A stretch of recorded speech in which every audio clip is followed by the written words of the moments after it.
Hello बच्चों, let's read this question. Question says that let first statement is argument of z minus 8 iota upon z plus 6 equal to plus minus pi by 2. Second one is real part of z minus 8 iota upon z plus 6 equal to 0. So that locus of z in 1 or second lies in x square plus y square plus 6x minus 8y equal to 0. Hence, show that locus of z can also be represented by z minus 8 iota upon z plus 6 z conjugate plus 8 iota upon z conjugate plus 6 equal to 0. Further, if the locus of z expressed as z plus 3 minus 4 iota equal to r, then find the value of r. So first of all, write the key concept.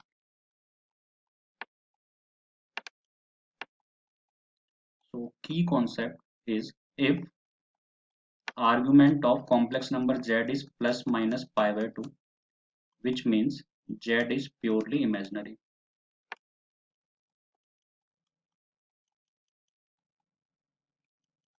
तो z क्या होगा हमारा purely imaginary होगा. Second thing, अगर real part of z equal to 0 है, ठीक है, तो इसका मीनिंग क्या है, उसका z प्लस जेड कॉन्जुगेट क्या होगा 0 या फिर x इक्वल टू 0. ओके, तो इसी का यूज करते हुए सॉल्व करते हैं इसे. तो सबसे पहले इसने गिवन है argument of z minus 8 iota upon z plus 6 कितना दे रखा है प्लस माइनस पाई बाय 2 दे रखा है. तो सिंपल सा मीनिंग है which implies z plus minus अगर पाई बाय 2 दे रखा है तो इसका सीधा सा मतलब है जो अपना z है मतलब z minus 8 iota upon Z plus 6 ये क्या है प्योरली इमेजिनरी. ओके, तो Z minus 8 iota upon Z plus 6 is purely imaginary. Okay, अगर ये प्योरली इमेजिनरी है तो इसका रियल पार्ट क्या होगा 0 होगा. It means real part of z minus 8 iota z plus 6 equal to क्या होगा 0. तो यहां से हम बोल सकते हैं स्टेटमेंट 1 इम्प्लाइज स्टेटमेंट 2. ओके, तो अब इसका यूज करते हैं real part of z minus eight iota plus 6 equal to 0. तो यहाँ पे मैं क्या करता हूँ जेड की जगह सब्स्टिट्यूट कर देता हूँ एक्स प्लस आयोटा वाई. तो ये क्या हो जाएगा x plus iota y minus 8 iota upon x plus iota y plus 6 equal to कितना 0. तो इसको थोड़ा सॉल्व कर लेते हैं. हमने इसे लिख लिया, रियल पार्ट एक साथ लिख लेते हैं. तो x plus iota y minus 8 upon x plus 6 plus iota y, और इसको कर लेते हैं रेसोनेशन इसका. तो x plus 6 plus iota y upon x minus आएगा, रेसोनेशन कर रहे हैं ठीक है डिनोमिनेटर का. तो यहाँ पे माइनस आ जाएगा और यहाँ पे आ जाएगा x plus 6 minus iota y equal to 0.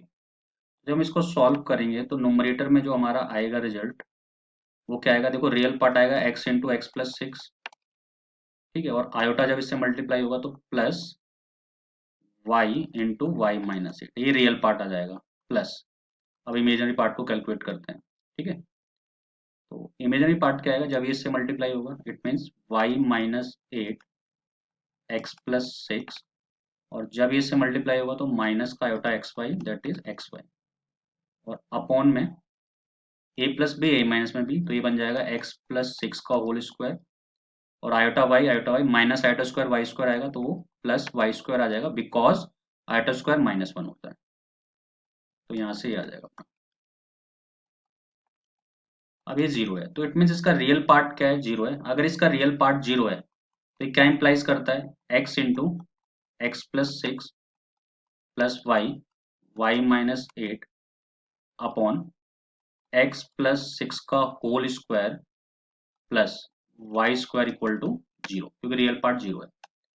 तो यहाँ से हमारा आ जाएगा x square plus 6x plus Y square minus 8y equal to 0.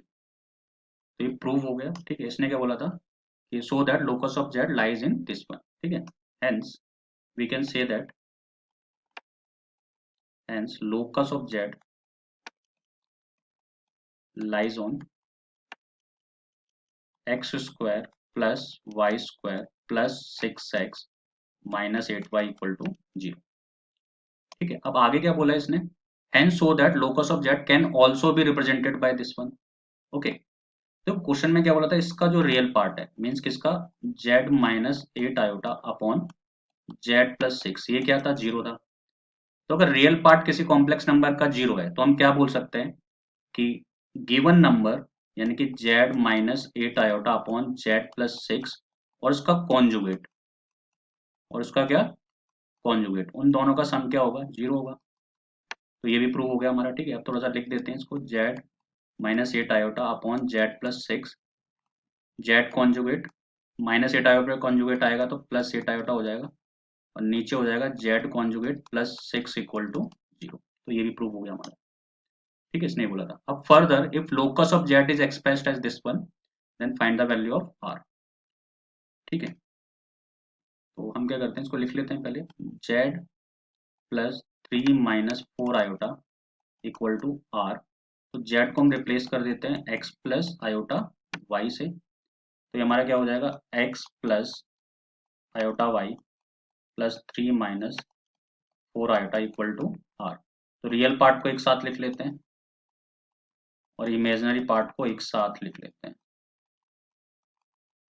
सही है, अभी मॉडुलस है, इट मीन्स क्या हो जाएगा, under root of x minus 3 का whole square plus y, x plus 3 है, ठीक है, और वो हो जाएगा y प्लस 4 का whole, y minus 4 not y plus 4, ये हमारा हो जाएगा y माइनस 4 का होल स्क्वायर। ठीक है, इक्वल, और उसका रूट और इक्वल टू क्या, r, स्क्वायरिंग बोथ साइड कर देते हैं। तो ये हमारा आ जाएगा x प्लस 3 का whole square plus y minus 4 का whole square equal to r square.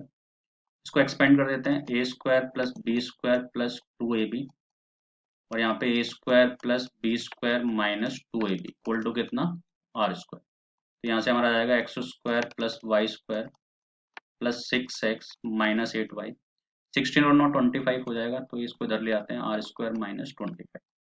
अब देखो जो लेफ्ट हैंड साइड की वैल्यू वो जीरो है, हमने ऑलरेडी प्रूव किया है।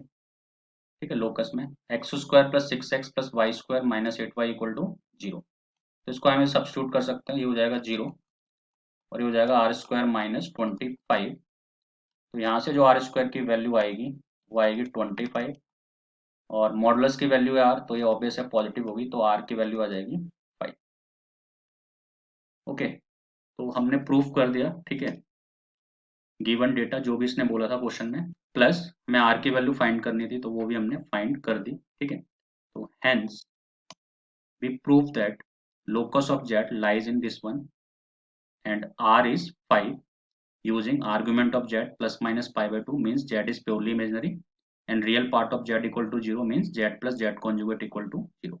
I hope you understood the question well. Best of luck.